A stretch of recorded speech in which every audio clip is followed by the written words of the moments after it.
comes from appliances and wiring in the house. Some people are very sensitive to high levels of electromagnetic field.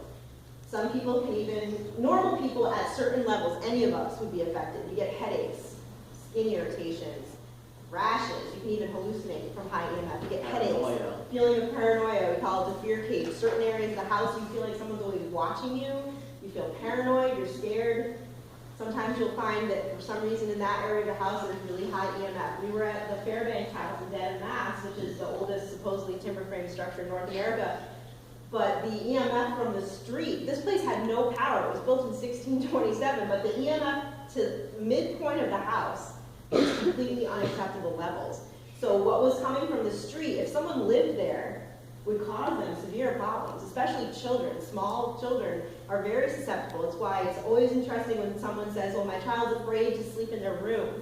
And then you go in and they fall asleep to a giant flat screen TV that's like 2 feet from their bed. The biggest thing is an alarm clock, especially remember those old flippy alarm clocks? Those give off a ton of EMF. And people have it right next to their head when they sleep. So sometimes just a matter of moving things around, we can go in there and help them solve some other problems too. Didn't you go to a house where the nightlight was a neon in the kids' bedroom?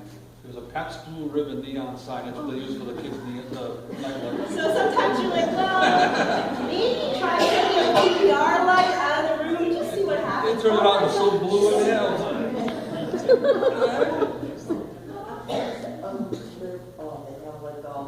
High voltage tension wires. Oh yeah, yep. Old wiring that's not shielded well, especially in old homes. If you look, the wiring goes right with the water line. So anywhere the water runs through the house, it's carrying the energy from the electricity too. So we check for all that. But another reason is because we want to get a baseline in the house because sometimes the spirits will cause unexpected fluctuations. They use energy to do things. They take it from the environment, which is why you get cold spots. So we know that the house is, in here right now, if one of us felt a cold spot, we know it because it's really hot. You feel it on, sometimes we use the surface thermometer, which you actually just shoot at the person and you can get their surface temperature. Joe's 92.1 right now on his surface. So you can actually shoot somebody and they'll say, oh my God, my right arm is freezing. And we have seen 10-degree temperature differences on the surface of people's bodies. Sometimes you'll actually feel the form, you feel a chair, and you can actually feel the outline of a person sitting in a chair. But the EMF happens too. This device right here is basically an EMF detector with lights on it. It's called the K2 meter. But electricians use EMF detectors. This one, if you went up to something that had high EMF, which I don't know what we're going to find right now, it would light up all different colors, pretty much. No, not that. Oh, see how it's blinking?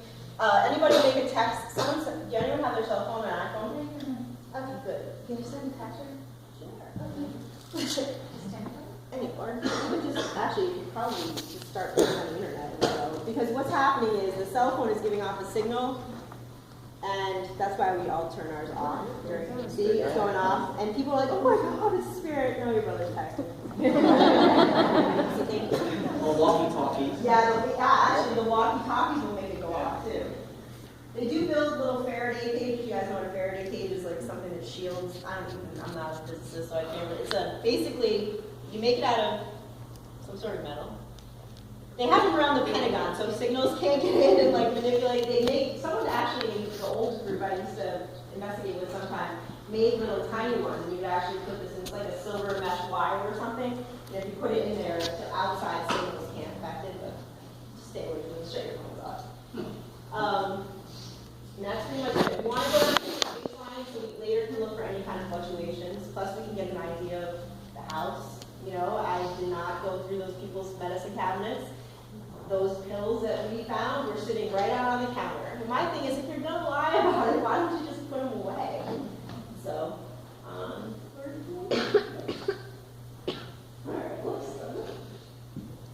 Alright, so when we go there, I don't know, is this the next one? Alright, so then you can go over, that's just, we already talked a little bit about the equipment. We use video, our most powerful tool is our own senses. Obviously a flashlight too, because it's dark, and if you're clumsy or tall, you might hurt yourself a lot. You want to really people get caught up in all this stuff. They get caught up in the gadgets. I've seen people on, at the place I was telling you about, in palm tree, the little girl, they're like this, the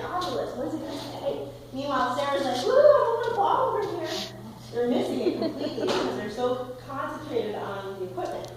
Sometimes it's just best to just sit there and see what happens. Listen, feel. I mean, you will feel it. You will feel staticky on your body, maybe. You might feel cold. You want to have, probably, besides yourself and a flashlight, and a team, of course, you never do it by yourself, a recorder. I would say 97% of the evidence I have is audio evidence. It's the most common, it's the easiest. Photographs are really rare. Videos are cool because we do use, like this laser grid here. If we set this up into a room, if you know that there's like shadows or they see things moving, if you set this in a dark room and it covers the whole area of the room, if something breaks the beam to this, you will see the shadow. We actually brought a video, our clients aren't here though, but we brought a video for someone to see, a local case, where we actually did catch that in their home. We did see a ton of shadow play. We went there 3 times? 3 times. Yeah, so after the first time, we decided to videotape the shadow and we caught something. So that's pretty cool. And batteries are really important because sometimes when the spirits take